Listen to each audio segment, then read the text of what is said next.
የአርቴታ ሂደቱን እመኑ መርህና የ22 ዓመታት ትዕግስት ያፈራው ፍሬ ትናንትና ምሽት በቪታሊቲ ስታዲየም የተሰማው የዳኛ የመጨረሻ ፍሽካ ድምጽ ከቦርንማውዝ ይልቅ በለንደን ከተማ ለሚገኙ የአርሰናል ደጋፊዎች የነጻነት አዋጅ ይመስል ነበር። በለንደን ከተማ ብቻም ሳይሆን በዓለም ዙሪያ በሚገኙ በሚሊዮኖች የሚቆጠሩ የክለብ ደጋፊዎች ልብ ውስጥ የነበረውን የ2 ዓመታት የዋንጫ ጥም የቆረጠ ታሪካዊ ክስተት ነበር። በ37ኛው ሳምንት የፕሪሚየር ሊጉ ጨዋታ ማንቸስተር ሲቲ በቦርንማውዝ ሜዳ አንዳቻ መለያቱን ተከትሎ የሰሜን ለንደኑ አርሰናል ከ2004 በኋላ ለመጀመሪያ ጊዜ የሊጉን ዋንጫ ማንሳቱን አረጋግጧል።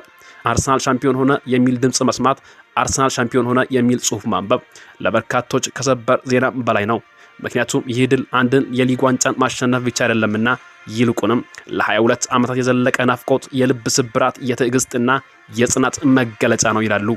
አርሰናል ለመጨረሻ ጊዜ የፕሪሚየር ሊጉን ዋንጫ ሲያነሳ በ2004 በአርሴን ቬንገር መሪነት ዓመቱን ሙሉ ሳይሸነፍ ዘ ኢንቪዚብልስ ተብሎ በታሪክ የወርቅ ቀለም የተጻፈበት ወቅት ነበር። ከዚያ በኋላ ግን የሰሜን ለንደኑ ክለብ ያሳለፈው ጊዜ በፈተናዎች የተሞላ ነበር።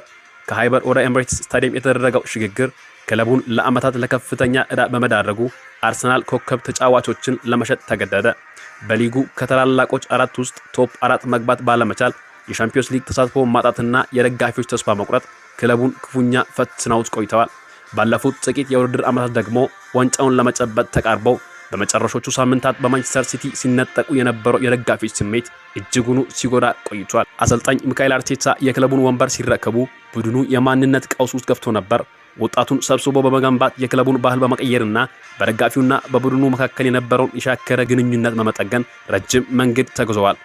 ቡድኑ በተደጋጋሚ ሲወርቅና ሲነሳ ትችቶች ሲበራከቱ፣ አርቴታ ግን ሂደቱን እመኑ ትራስት ዘ ፕሮሰስ በሚል መርህ ተጉዞ ይህ መርሃቸው በተፈለገው ፍጥነት ውጤት ባለማምጣቱ ብዙዎች እንዲያሾፉባቸው አድርጓቸው ነበር።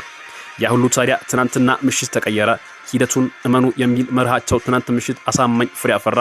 የአርሰናል የሊጉን ዋንጫ የመጠበቂያ ጊዜው አከተመ። አርቴታ የተማመኑባቸው ወጣቶች እምነታቸውን አልበሉም። የሳካ ድንቅ ብቃት፣ የኦዲጋርድ መሪነትና የመላው ቡድን አንድነት ለአርሰናል አዲስ ታሪክ ምዕራፍ ከፍቷል። በትናንቱ ውጤት ከለንደን እስከ አዲስ አበባ፣ ከቶኪዮ እስከ ኒውዮርክ ዓለም አቀፍ ዙሪያ ያሉ የአርሰናል ደጋፊዎች ወደር የሌለው ደስታ ባህር ውስጥ እየዋኙ ነው። የደስታ እንባ ያፈሰሱ በርካቶች ናቸው። ከተሞች በመኪና ጥሩምባዎችና በደጋፊ ጩኸት ተሞሉ። ማህበራዊ ሚዲያ ቀይና ነጭ በለበሱ ደጋፊዎች ፎቶዎችና ቪዲዮዎች ተጥለቀለቁ። ላለፉት 22 ዓመታት በሌሎች ክለቦች ደጋፊዎች ይደርስባቸው የነበረውን ሰላቅና ብሽሽቅ በትዕግስት ያሳለፈ የአርሰናል ደጋፊዎች ትናንትና ምሽት በኩራት አንገታቸውን ቀና ማድረግ ችለዋል። ጎልማሶችና አባቶች፣ እድሜያቸው ከ25 ዓመት በታች ላሉ ወጣቶች አርሰናል ዋንጫ ሲያነሳ እንዲህ ነበር እያሉ የሚተርኩበት ዘመን አብቅቶ አዲሱ ትውልድ የራሱን ታሪክ በአይኑ ያየበት ምሽት ሆኗል። በለንደን ጎዳናዎች ላይ የሚታዩ ቀይና ነጭ ማሊያ የለበሱ ደጋፊዎች በደስታ ሲጨፍሩ፣ አንዳንዶችም ላለፉት 22 ዓመታት ያሳለፉትን ውጣ ውረድ እያሰቡ የደስታ እንባ ሲያፈሱ ተስተውለዋል። ለ22 ዓመታት ዋንጫን አለማየት ማለት ለአንድ ትልቅ ክለብ ረጅም ዘመን ነው። አርሰናል በዚህ ጉዞ ውስጥ መሳቂያም መሳለቂያም ሆኖ ነበር። ነገር ግን አልፈረሰም። ትናንትና ምሽት የተገኘው ድል ስሜቱ እጅግ ከፍ ያለ የሆነውም ለዚህ ነው። ይህ ድል በስቃይ ያለፉበትና በብዙ ላብ የተገነባ በብዙ ትዕግስት ያበቀሉት በመሆኑ ጣዕሙን ለየት ያደርገዋል። በአርሰናል ዙሪያ ለዛሬው ያዘጋጀንላችሁ ዜናዎች ይህንን ይመስሉ ነበር። በቀጣይ ቪዲዮ እስክንገናኝ ድረስ መልካም ቆይታ እያልኩ ይህንን ቪዲዮ ላይክ፣ ሼር ማድረግ እንዳትረሱ።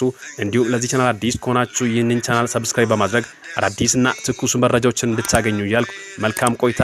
ቸር ሰንበት።